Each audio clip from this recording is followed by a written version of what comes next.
I bet she'd be fun in the sack if she weren't so keen on eviscerating us. Just saying. We need to find a way over to the other balcony.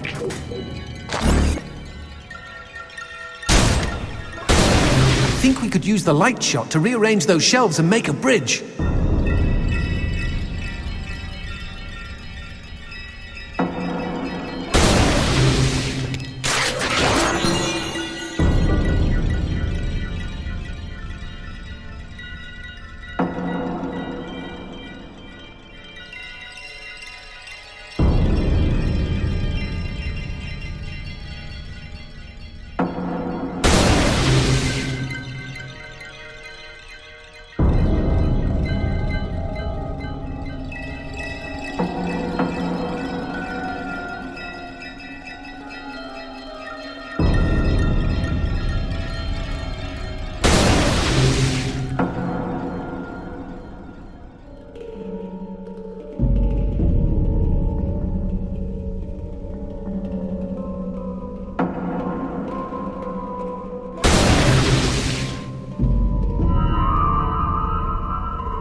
Where was I? Ah, yes. The huntress had insulted the Lord of the Dead, and now his eyes glowed. Some say from rage, others from passion. "You are bolder than the other hunters," he said. "but even a woman's pride can be broken." There was a flash of steel and a spray of red as both the huntress's arms tumbled from her body. She screamed. Tears welled up in her eyes. Never had she known such pain. But she would not be deterred and continued walking toward her adversary. With a devilish grin, the Lord of the Dead lopped off the huntress's legs one at a time. Thwoop! Thwoop! Again she screamed in pain as her torso flopped onto the floor. She could feel his breath as he hovered over her. "I could take you right here and now." The fists on her severed arms clenched in resistance. Through her tears, she replied, "You might take me, but you will never have me."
More shock jokes. Blow up the plugs!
Another painting.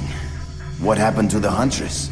Well, so impressed was the Lord of the Dead that he put her back together and made her his queen. Time and again he killed her, just to take pleasure in her proud refusal to be dead. But they say she's never stopped trying to claw her way back to the world of the living, where she knows she truly belongs. Isn't that a great story? Her courage is what inspired me to seek my own freedom. She sounds like one hell of a woman.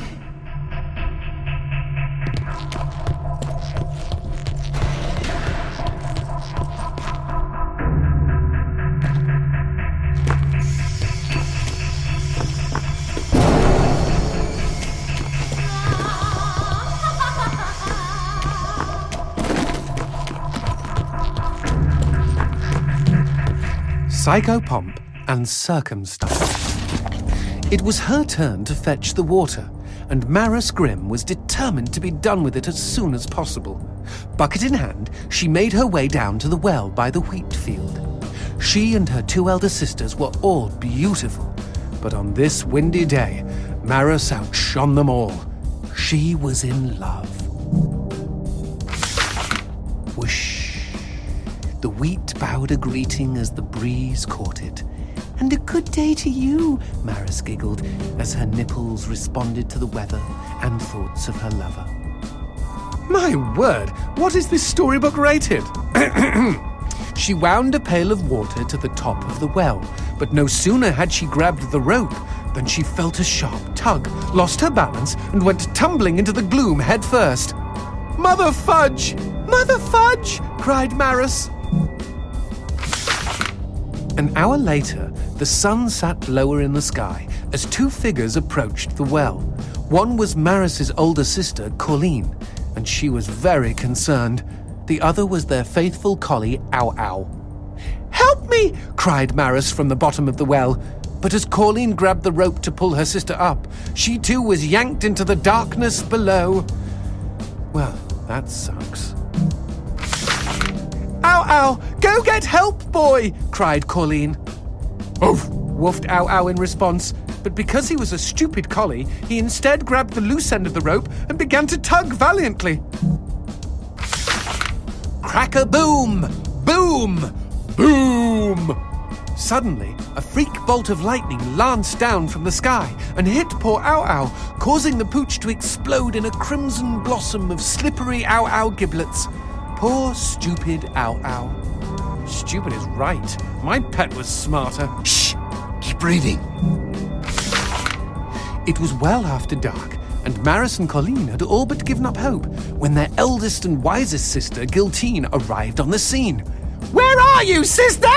was all she managed to utter ere she slipped on Ow Ow's unctuous leftovers and fell down, down, down into the wicked well. Plonkety rascal rabbitness. And with that, the sisters Grimm vanished from the world for 7 full years. When they returned, they served a new master who had been smitten by their beauty. Though that beauty faded, his gift to them was theirs forever. The power to end lives as abruptly as fate had ended their own. The end. I was hoping we'd find out why they all sound like men.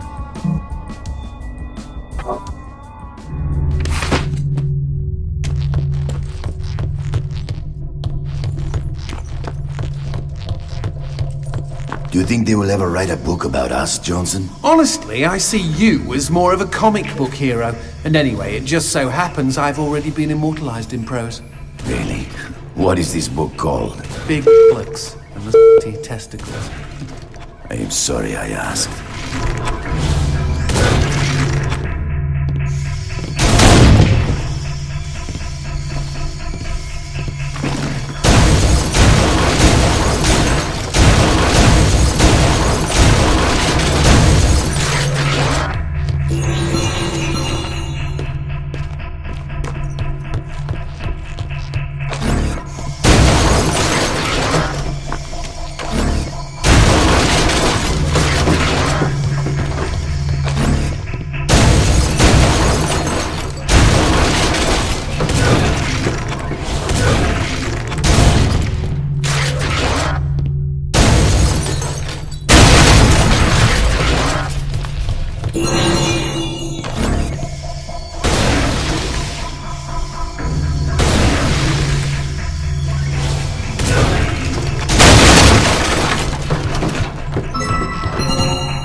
Bitch, I'm not falling for that sexy bullshit. And I'm only at half-mast. Now you bring my angel out here before I get misogyny.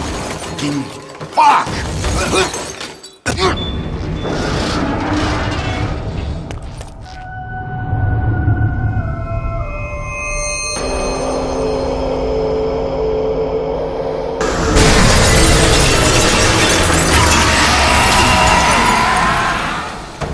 Oh dear, I think the eldest Sister Grimm is just a bit angry with